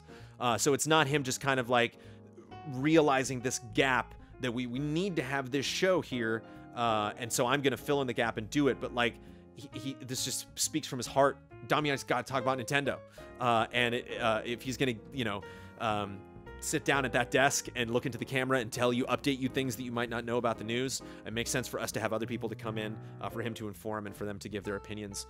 And so I don't like having one-sided things. I don't like to play favorites, but the friend code doesn't have the vibe for me where it's like, well, we just had a Nintendo show and so we just threw it together. Like, it's clearly this is coming from this person. This is coming from the heart and mind of Michael Damiani, and this is an expression of what he thinks about Nintendo. And granted, Damiani's a big fan, but has a lot of issues with Nintendo as well. And so someplace you can find the harshest criticisms of Nintendo is within friend code. And so it's not just all love. It is respectful, but it's not just all love all the time. So but thank you. I mean, I don't want to take away that opinion. If that pisses you off, I don't think that's going to make Damiani change the way he does. And so you're entitled to think that way, and I appreciate you expressing it. Erica with an interesting query. I'd love to hear your thoughts on number obsession. Erica, I'm not 100% sure what you mean by that. I Googled number obsession and came up with a lot of things. Some people talked about OCD and having to count everything that's around you. You could potentially mean a significance in numbers. Some people feel that like the number 23 or 13 or 7 or 3 has like a significance, and they'll like paint their whole lives around that. You could also mean potentially I can have numbers obsession in like RPGs. When I was finishing my Final Fantasy VI full playthrough, not having Locke at 9999 health was obsessive a little bit. That was tough to watch. I thought I was working to not have that happen. But I don't want to speak out of turn if there was a specific point you want to bring up to that. So if you want to clarify and get a better answer, then re-ask that question in this or a future episode. Sebastian is curious. What happens after you have reached the 50K goal and stay there? Do you have ideas for more Patreon goals in order to reach out for more donations? Will there be more one-time goals like Box Peak? When do you reach a physical limit of how many different shows you and the others can actually produce? There's no limit, baby. The sky's the limit. Yeah, let's keep doing more. If we get more funding, we're gonna do more stuff because we can pass off a lot of the stuff that we are doing to other people. Now that we have a year and a half of Easy Allies under our belts, we know what is required to produce the shows that we are already doing, and so we can pass off those responsibilities with more funding to other people and then move on and do other cool stuff. Oh yeah, I got goals past 50K. I really want to focus on 50K because The Office is a huge deal and will significantly alter what Easy Allies is and how we do production. But past that, you want show ideas? I got show ideas. I got stuff, the ultimate goal, a crazy goal, if you want to get nuts, is more stuff like Box Peak. Actually doing our own creative stuff. Easy Allies presents blah, that you might potentially see someday on a Hulu or a Netflix or an HBO or something. That'd be fun. Alexander is a good talking point. Do you see a way to increase general happiness without increasing Q&A session length? That is a fascinating equation, and one that I am glad Ben Moore is currently working on. Ben Moore does a fantastic job of hosting and producing our Q&A that we do once a month for a very prominent, very high-paying tier of Easy Allies patrons. I've actually had a exit email sent to me from a dissatisfied patron that did not feel that they were getting their money's worth with the Q&A level, and I really appreciate that perspective, whether it's because you aren't a fan of the way the Q&As happen and the conversations are constructed, or you don't like that we don't get to all the questions, and so it is done on a first come first served basis, and that can be really frustrating. And so, like everything else that we do, not only entertaining people, but satisfying all people that donate at all levels, at all times, is one of the trickiest things about producing a Patreon, and if you are a patron and you have dropped your pledge, we see that, we understand that, with that message received, and so that is one way to let us know that you're not happy with the way that things are going. The Q&A is tough. That is something we're going to be continually working on, how to make that work for everybody. Because it's not only the 2-hour gap of like, we just have other work to do, but like, once we get into that third hour, we just get loopy. And I think you don't get the response that you wanted, and we don't feel, that we're doing our best. So we want that to be as entertaining as possible. We want that to be as formative as possible. And most importantly, we want that to satisfy the people that are donating at that level. And so, Do I see a way to increase general happiness? Every day, every time we do it. And we try to implement that every time. Alexander, if you have a specific idea about how we can do it as well, feel free to share anytime. Turbo Chicken Man needs clarification. You didn't explain the $2 tier very well, but I assume when the time comes, we will fully know what we're getting. Hopefully you understand that now. The way the $2 tier works, the Trailer Jones tier, not the Cup of Jones tier, which is $1. If you want to give us $2 a month, you get the Trailer Jones tier, which is unfortunately possibly not active for the month of August if we are not producing Trailer Jones episodes. But the way that works is whenever we do an episode of Trailer Jones, you can watch that for free on YouTube whenever you want. You can see the new episodes there. You can comment to the new episodes there. You can always send me trailer suggestions on my Twitter at TrailerJones if you would like. But if you want to do official suggestions on patreon.com/easyallies, you can do that at the $2 and above tier. So when we post those videos, which again, you can watch for free on YouTube, on Patreon, only the $2 and above patrons can see it. And then in the comments for each of those episodes, suggest other trailers for us to watch. And so all of one thing I tried to incorporate into the episodes of Trailer Jones is that I mention the person or people that suggested that trailer and thank them for their patronage and for their suggestions. Sierran would love to see some EZA bonus features, maybe some creator commentary for Box Peak, or initial blind trailer reactions to supplement a given week's episode of Trailer Jones. That would be great. It'd be good to have that as early exclusives for people on Patreon. So we have that on our YouTube channel, but people can also check that out. I've kind of done stuff like that. I live streamed one time me doing audio editing. I was still trying to figure out how to do video editing. I can't get that to show up when I use XSplit, but that seems like something that we would possibly get. Again, no promises because we're not moved into an office yet, but if we do get an office someday, when we get an office someday, that may be something that we can do. Is like, hey, if we're all here for all day shooting different stuff, maybe we can do some extra stuff, some behind the scenes stuff, especially if we maybe get some other people to help us out with production. Maybe they can help producing those segments behind the scenes stuff. But great idea, and if you want it, then we want to get it to you. David brings up a good issue. My only issue with the idea of having those meetups and those more private model groups is that if any amount of Patreon money is going towards funding those big shows and meetups, it feels pretty damn rough knowing that people who may contribute less or nothing at all get a chance to meet up and hang out with you guys simply because of proximity. Proximity we can't do anything about. If we have a meetup, whether, you know, however expensive that is, maybe if it costs nothing and we just meet somewhere, which I'd like to do more of. That was a goal for mine this year, and I'd like to have the time to do more of that. You know, just meet at like a beach or a park or something like that. And people are close by, there's nothing we can do about that. That is definitely going to be a certain sect of people that are here already in Southern California and can access us. But David brings up a good issue of how much we spend on these meet and greets, and is something that was very eye-opening for me when we did our 1-year anniversary, in that if we want to do something that will be exclusive to people who can either afford it, or travel, or are just close by, or can access it, or change it, maybe vote on things, or just control some element of production, that other people reap the benefits as well. That if we do something for just an exclusive audience, that there's some way that we can then package that and distribute it equally to other people in our community. That if we're going to spend money, there's some part of that money should go towards something that benefits those people that cannot attend. And the difficulty of balancing all those things together. And so that's how I approach live events now. That kind of was one of the reasons why we wanted to do a 50-hour live stream at a beach house, because that's something that we were doing with Patreon money, but we are not necessarily bringing, you know, special guests in on. It is just going to be involving the Easy Allies, and that everybody can access and feel a part of, because you're not going to miss any of it, no matter where you live in the world, because we're going to be doing it for 2 straight days.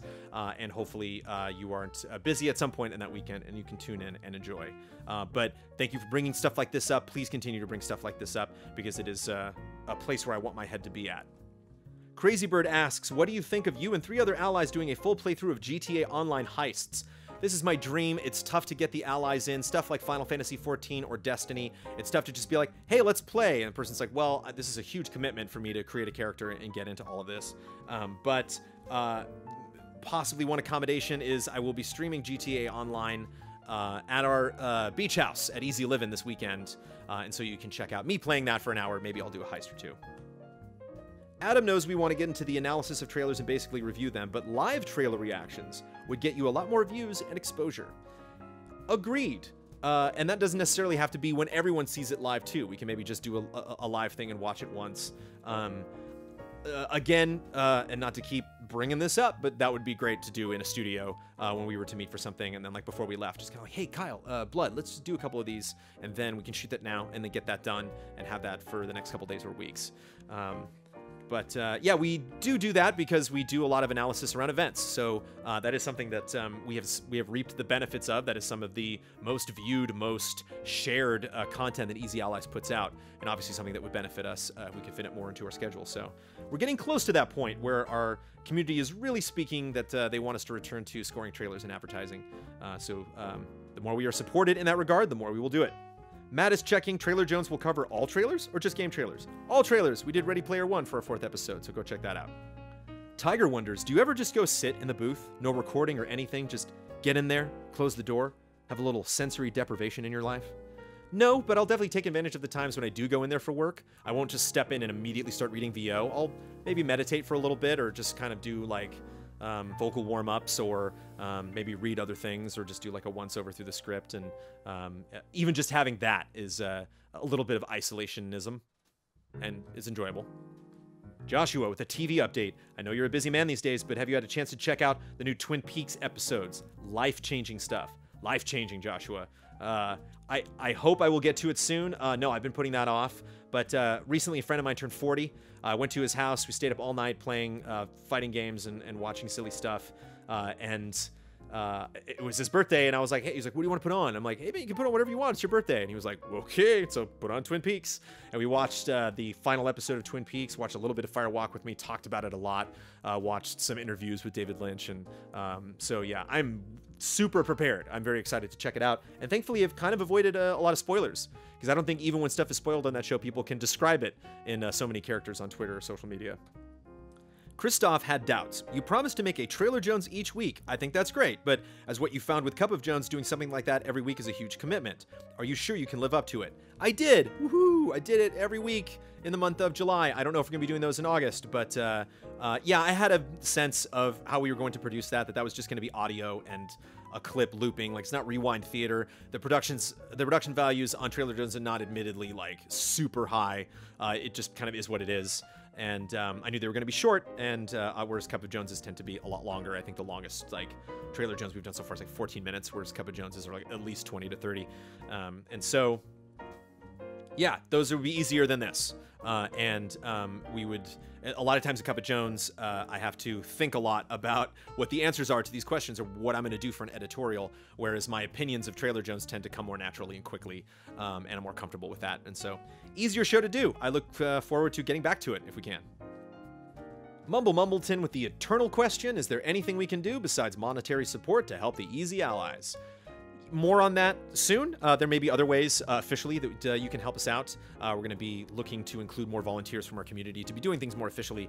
Our community already volunteers a lot to do a lot on our behalf, and we definitely appreciate that, but we want to give credit where credit is due and create more of a path for people to put their energy into supporting the cause. That is us finding more wonderful people that want to be wonderful people in our community and giving them a home to hang out here on the internet to talk about games. But one easy way to talk about Easy Allies is not to pressure people into giving us money. I only want money from people out of convenience. If you're like, yeah, I have this money to give you every month, it's not a big deal. I don't want to bankrupt people. Every time people are like, I just lost my job, I can't give you money anymore, I'm sorry. It's like, you never need to apologize for that. It is incredible that people have donated as much as they can. As you know, that patron number, I think, is the most important thing to me. Just that people don't abandon us entirely, that we're at least worth $1 a month, $12 a year to some people, to be a part and to get Cup of Jones be a part of this conversation and talk to us and let us know how we can do our jobs better. But what you can do is talk to other people and let us know that we're around. Just bring us up in conversations that you have when you go to events. Wear Easy Allies merch, and talk to people when they're like, Easy Allies, what is that? You know, when you're on Reddit and people bring stuff up, maybe link to us, or, you know, just, I don't know if that's completely like against Reddit rules. I'm sorry, I don't spend a lot of time on that website. Don't break Reddit rules, but inform people about us. A lot of people don't know we exist. A lot of Game Trailers fans don't know we exist. And so exposure is always a way that we can grow, and is always a good thing we can do. Kevin wants me to try it again on Giant Bomb's nightly post-E3 show. It's always a fun laid-back time and a good opportunity for some cross-promotion. Of course. There are some things that I would love to get on. I would love to get on Paximania, the big wrestling game and stage show that is put on every year. Obviously, Huber and Brad are huge wrestling fans, and so I've talked with Tim Geddes and John Drake and some of those people about, like, hey, what if we got involved in that? Definitely, I love Jeff Gerstmann is one of my favorite people in this industry, and people like Alex and of course, Reichert and those guys I've kind of like loved from afar, but haven't really spent a lot of time socializing with them. And so I wouldn't want to like sneak on there or get on there with the interest of just doing cross promotion. I would want that to feel natural. I would want them to feel comfortable with us. I want that to be a no-brainer of just like, oh yeah, come on. I love that. I think actually a lot of really interesting things happened. Again, this is an old question, but I think a lot of really interesting things happened on their couch. Phil Spencer said a lot of interesting things about Xbox versus the way PlayStation is handling stuff. And so I think that's just a great avenue for people to go and feel a little bit more comfortable than a lot of the ways people typically do interviews. There's a lot we could learn all the time from Giant Bomb, and so it'd be great to even get in that space and kind of see firsthand how they handle things and how they're able to get such candid moments out of people that have such power in this industry. They're all really smart and funny too, and I love hanging out with them, so that's a no-brainer. Dale is talking easy alliances. Do the Allies have relationships with other big names in the industry that could come in for videos like that, or special one-off videos, or even streams? Yes, we would much rather go to them, go to a Naughty Dog, go to a Rockstar, go to a Blizzard, go to a CD Projekt Red, and play with them and stream with them live using their facilities. Once we get a studio, we can possibly do that a lot more. Find some place that makes sense, that's near places where people like this typically go to do these things. Granted, LA is a big place, so people travel all over. But a lot of these great people are in San Francisco, which is frustrating. And so maybe if we had something near the airport, that would make sense for people to fly in and travel, or maybe something near downtown. I don't know. We will figure that out when we get there. OTAPs like Sifted. Do you or the other allies use Sifted? If so, what do you think? I love Sifted. One of my best friends built Sifted. Whether you're talking about Shane or Brent, two very close friends of mine that work on that project. I think Sifted is fascinating. I don't personally use it because a lot of the information that I get through Twitter or I get through our podcast. Literally every week, like that's how I hear about a lot of headlines, because this industry comes at you fast. But I really try to use Twitter a lot, and so I spend a lot of time on there because I need to, through work, either communicate with people or increase my presence there and utilize that as a tool. But Sifted is great because Sifted has a very mature, smart, business-focused, industry-savvy community. And I really respect that. I think there's a lot of really smart, really clever people that are having very engaging, smart discussions. I'm going to say smart a lot. Sifted is a smart service. It is a well-built website, and it is a fun place to go if you want to have informed conversations. Sifted is unfortunately falling on hard times. I don't know if you have followed, but Sifted is having some financial woes because of paying the rent, which is something to think about. If we're talking about getting a studio, there are some tricky places you can get studios that your rent isn't necessarily controlled and is always a variable that might blow up out of control, and you never know. So Sifted might have to make some hard decisions in the future, and I don't want to speak on their behalf because these are all business-related things, and I don't want to say what I think Sifted should do or what Sifted will do. So if you want to get more updates on that, sifted.net is the website, SIFTD, no E in there, sifted.net. You can go to read up on all of the updates on what Sifted's going to be doing. But it is an aggregating website. They produce their own content as well. You can pay a premium for the content, or you can just go check out stuff and see just a really interesting, fascinated, curated list of all of the cool stuff that's happening in the industry.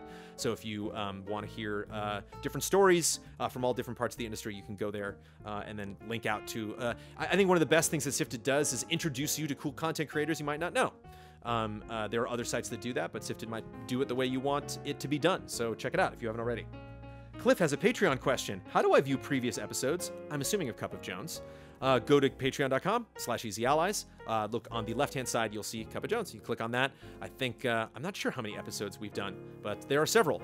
So when there is a gap, like there tends to be between old and new episodes of Cup of Jones, you can go back and see old episodes there and maybe get caught in on some questions that have already been asked. Because sometimes if you're like, hey, I asked that question, you didn't answer it. I didn't answer it because it was in a previous episode. Alexander noticed we now have 9 podcast sponsors who can also play D&D. Isn't it too much for poor Ben? Yeah, I think there's a special relationship of those podcast sponsors that they don't take the time to. I mean, they can reach out to Ben and get involved with that, but it's really just that tier that Ben specifically focuses on, because I imagine the podcast sponsors might not be able to commit to that continually and be a part of that story. And that's the tricky thing, is not only making the time to do that, but make those people feel a part, that they're a part of their own world, and possibly the ways that those can connect with our continuing party of adventurers for Tabletop Escapades.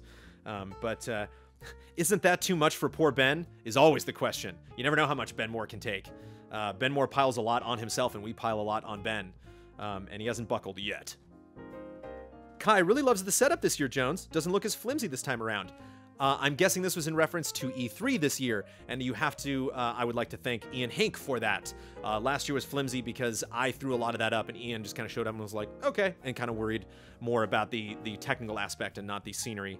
And this year, I did a very rough job setting it up, and he spent an entire day with ropes and all sorts of things really securing everything, and it definitely was more secure this year. So thanks, Ian. Matthias unfortunately really liked the couch setup for the podcast. There definitely was a jolly vibe to it. It was really interesting doing the couch and starting our podcast that way. Unfortunately, we will never go back to the couch for doing the podcast because of the ways the arms worked. Maybe if we get on a stage, we might be able to set up boom mics, or we might be able to set up something on the floor that just kind of sticks out this way, that when we're facing either way, it's not, kind of like the way this is. I only use the arms now for Cup of Jones. But I felt great because I was over on the side here and constantly looking this way, and Kyle felt great because he was always on the left looking over to the right. But the two people in the middle were very uncomfortable and didn't know how to sit, and Huber, we got his flailing arms, was kind of frustrated because he had both of these metallic arms that were kind of closing him in. The other thing too is it's not as beveled as the old GT time stage or desk used to be, but the desk that we have now also lets us look at people and see people on the podcast more easily. When we did the couch setup, it was kind of a straight line, so I kind of had to lean forward to specifically look at Kyle or look at people, and just it's just awkward. Felt awkward, and having people feel awkward on a podcast is never a good idea. You want people to be extremely comfortable, and so it is more comfortable for us. Apologies that it is not as jolly or as comfortable looking for you, but I think at the end of the day, it's the way we want to do it. Odin wants to know, what's your go-to dance move during parties? Whenever I really want to dance, whenever I really want to get crazy, I kind of imagine I'm on a stick, if you had legs and arms attached to this and you just kind of shook it around. I just try to do that, so if people look at me and they're like, that guy can't dance, he looks like a goofball, but at least he's feeling it, at least he's I don't flail my arms around and smack people in the face, but I just try to get loose and just let what happens happen, baby. And so I think when you actually try to do moves, that's when it's bad. When you can kind of preload something and try to be yeah, I'm doing this type of dance now. I only do that if there is a song that specifically applies to said dance, or if I'm the point is for me to look stupid, then I will definitely do that. Markmon131 on community rewards. Considering how in general we cannot come to a shindig in the US, how about sending a cute little exclusive Wish You Were Here EZA enamel pin for 1 year plus supporters? We need an Easy Allies pin. Let's start there. An Easy Allies pin is happening. We are going to do that. I have not been talking with companies. That isn't something that is in production right now, but every time I see a pin, I'm like, yeah, we need one, because I love pins, and I would love to have an Easy Allies pin. We are experimenting more and more with merch. Merch is not something that is a really strong mission statement for Easy Allies. We are very content focused. It is something that we do need to do more often. It is something that some of us have ideas with different companies that we could potentially work with, and it is something that we should do surrounding events. We had our shirt for a 1-year event, which did work out in some ways. We did kind of stumble with how addressing the rest of our community that was not able to go to our 1 year, how they can possibly access that, and how we can work that out in the budget. But we will have more merchandise. We will have more ideas with merchandise. But if it has been slow for you, you can expect it to be slow in the future, because again, it is not where our primary focuses lie. We tend to just kind of deal with merchandise when we have time to. And we will hopefully get better at that, not because we will get smarter and be making making quicker decisions about it, but maybe possibly one day handing that off to the wonderful people in our community that make merchandise, and having them not necessarily make all of the creative decisions about it, but execute the production of it, and help get those things to you quicker and more regularly. But great suggestions. Send the merch suggestions anytime you got them. And Sarah, to wrap things up, has an excellent production list. I recently went back and watched all of the Cup of Joneses you have recorded so far and pulled the marketing promotional ideas that either you or viewers mentioned in the past as something you were planning to explore would get back to later. Sarah, first of all, thank you. That's a lot of work. I really appreciate bringing up these specific things. I kind of want to frame this list and put it up. It's very humbling because there are some things that we have done that I'm like, yeah, we actually finished that. And then other things like, yeah, we should get to that, or we've kind of proven that that was not a good idea. But we get lots of presents from allies. We have moderators that give us the present of managing our community every single day. We get physical presents. We get people that send that stuff. We get presents, just digital stuff, people to produce art for us and they send it online. I'm always deeply grateful for people to go back, look at our bets, look at our comments, look at statements that we've made where we are so many years later, because that not only is primarily educational, because it's like, whoa, I thought that way back then. That was dumb. We should not do that. So each of these I think is fantastic. We're just going to go by them one by one. Creation of social media promotion materials, short videos or posts, etc. that can be used by the community to evangelize Easy Allies. As a related matter, an update to the Patreon intro video to better reflect the current state and goals of the Patreon. The Patreon intro video definitely needs to change. That is something that, boy, not until I read it on this list had I forgot that we hadn't done, but it's something that we need to update on youtube.com/easyallies as well. The script is written for that video. I just have not produced it. None of the other allies are going to produce it too because I need to do the VO for it. Yeah, we got to do that. So yeah, haven't done it. That's a fail. We did not do that. We don't utilize social media as much as we could. I'll put an X there as well for making these things, making GIFs and making these short videos that people can share. That sounds like something that Michael Damiani would enjoy a lot.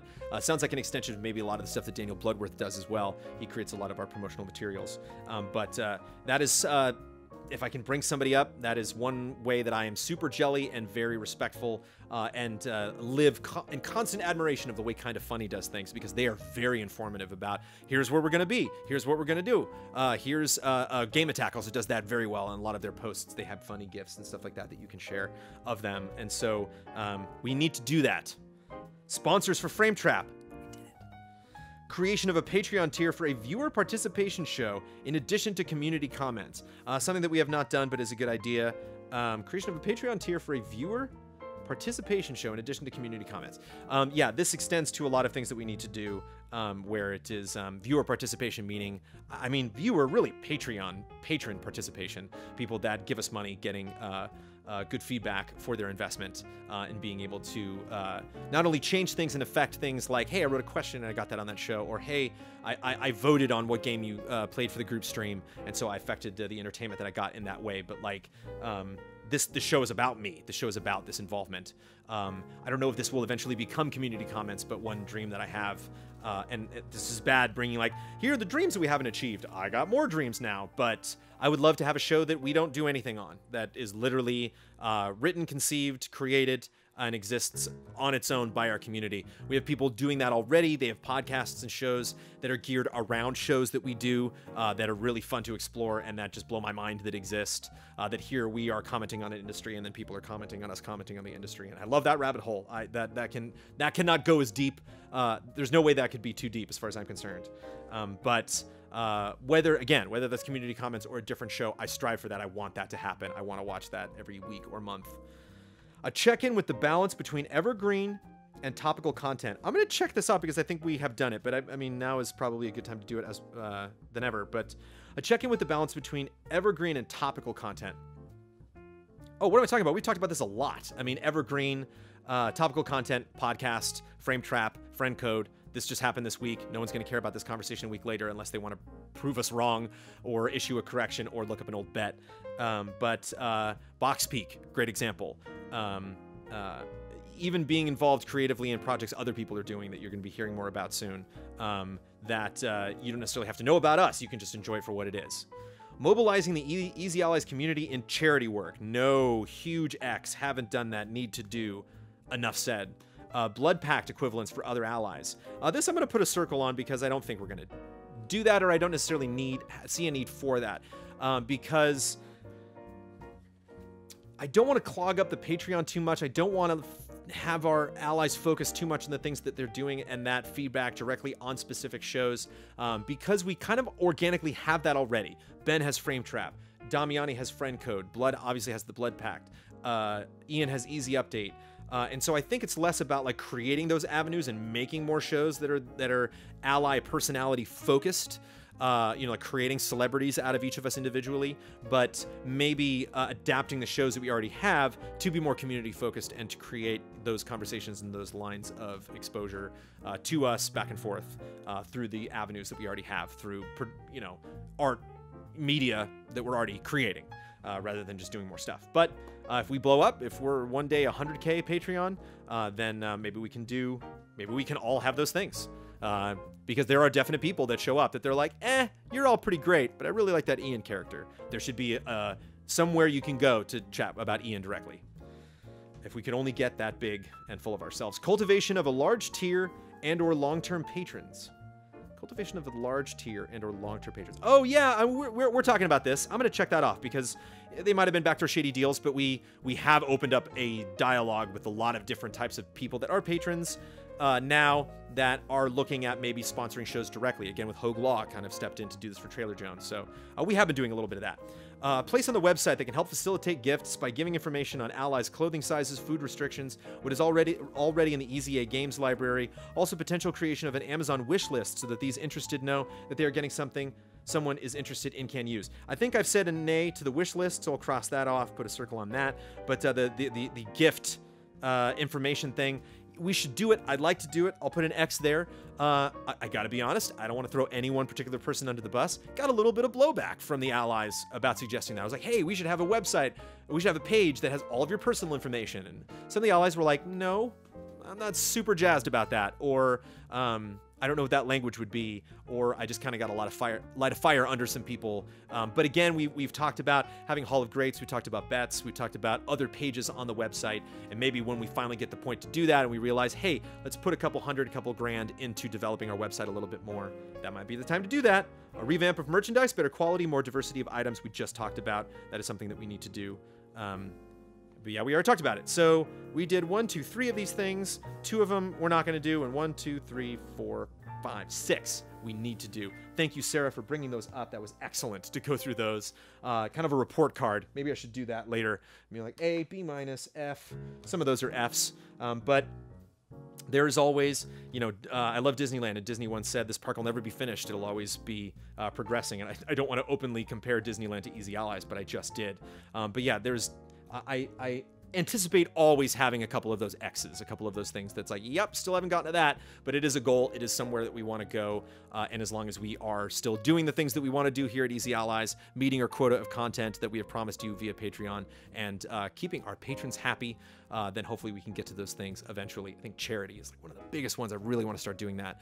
Because I think we can. I think it's a perfect avenue for our audience. I think people are really fueled up to do that. Speaking of charities, I am going to do a 39-mile walk in September for Avon. You can look up Avon39. You can actually follow me on Twitter if I can remember to. When I put up this Cup of Jones, I'll put a link to my page in the Patreon. But you're not going to be donating to me. You're going to be donating to this organization that raises money for breast cancer research and education. My mom, unfortunately, got breast cancer this year, but has kicked it so far and is healthy and free and clear.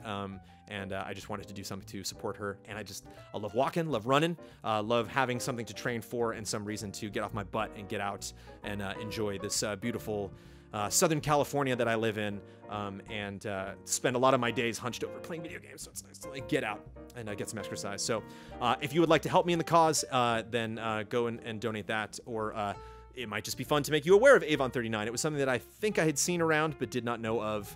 And it is a great organization, a great cause, and a fun event. It's going to be interesting to walk 39 miles. I've run 13 miles before, but I've never walked. I mean, that's a lot. So wish me luck. I'll definitely be doing some more Cup of Joneses before then, so you might hear me bring this up again. But we did it. Everybody, there it is. again, sorry that I didn't get a Cup of Jones. Obviously, it's not a solve to show up and be like, hey, I haven't done a Cup of Jones in a while. Here's a 5-hour Cup of Jones. But there it is. We've gotten to some questions. Again, if you have other questions, feel free to leave them in this episode, and I will get them to later ones. The next episode will be an editorial, something very near and dear to my heart. Not Easy Allies related, not video games related, kind of video games related. But we'll do some fun episodes. We'll do some more stuff directly addressing the community. There are a lot of concerns that I've seen come up in the last 2 months, a little bit of distress, a little bit of division in our community, and it's stuff that I not only feel the need to address, but look forward to addressing, look forward to working through a lot of the issues, a lot of the challenges with the Easy Allies community. But you are all incredible. You continue to be incredible. You continue to support us through a lot of the ups and downs in this industry, in this business, and through a lot of these fun events. Summer is always great because there's a lot of these conventions that happen, and it is with such a badge of honor that I go. I went to Comic-Con again this year, kind of snuck in last year thanks to Alec Church, who got me a pass and was kind enough to help me get in. Just one day I went to Comic-Con and ran around and checked stuff out. This year I got in as media, as press, as Brandon Jones from Easy Allies. Got to go to preview night and all of the days of the con, and just felt like an absolute badass going and representing you and checking all this stuff out, meeting the cast of Shadow of War and having them be like, oh yeah, Easy Allies. And it's like, yeah, we are climbing, we are progressing, we are growing. Our Patreon has dipped a little bit in July. That happens in the summer. That is a trend. We are going to have our ups and downs, but we are still vastly exceeding our expectations. We have a Dark Souls retro coming up. We have a 50-hour live stream this weekend. We have Box Peak, which I cannot tell you the stuff that we're working on because I want to leave those announcements for Kyle, but man, I'm loving how Box Peak is turning out. I can't wait for all of you to hear more about that and eventually see it. And we got a panel at PAX. There's fun things happening and fun new content that you can check out. As always, Cup of Jones, our Q&A, community comments, love and respect, the writing questions into Frame Trap, all of this exists for you to let us know what you think. So feel free to contact us, Brandon@EasyAllies.com. You can email me anytime. I think what's amazing, what I want to end on, is that even in the absence, keep in mind, I have not gone back on the Cup of Jones, so I might get a lot of sour replies from this Cup of Jones being like, hey, month and a half, where you been? But I didn't really get berated on social media. I really didn't have a lot of people. I had some kind reminders of community comments because that's lapsed a little bit. But when stuff like this happens and I prioritize other things and try to communicate that as much as possible and don't get to some of the regular commitments that we have as regularly as I would want to, people don't really get aggressive. They don't get nasty. We have an amazing community, and all of you are incredibly supportive. And so it's incredible that when I don't get to do stuff that I said I would do, that I want to do, that I just don't get time to do, that you give me that time, that you give me that flexibility, that even though we have dipped a little bit on Patreon, we are still 43,000 strong. And still, above 6,000 amazing patrons. And so I love all of you. It's incredible. We do what we do because you're supporting us, but we also do all of it for you. And we hope you are still happy being a patron of Easy Allies, because we are happy being Easy Allies, and hopefully we can continue to all be happy together. I love you. It's been a while. We'll talk again soon. Cheers.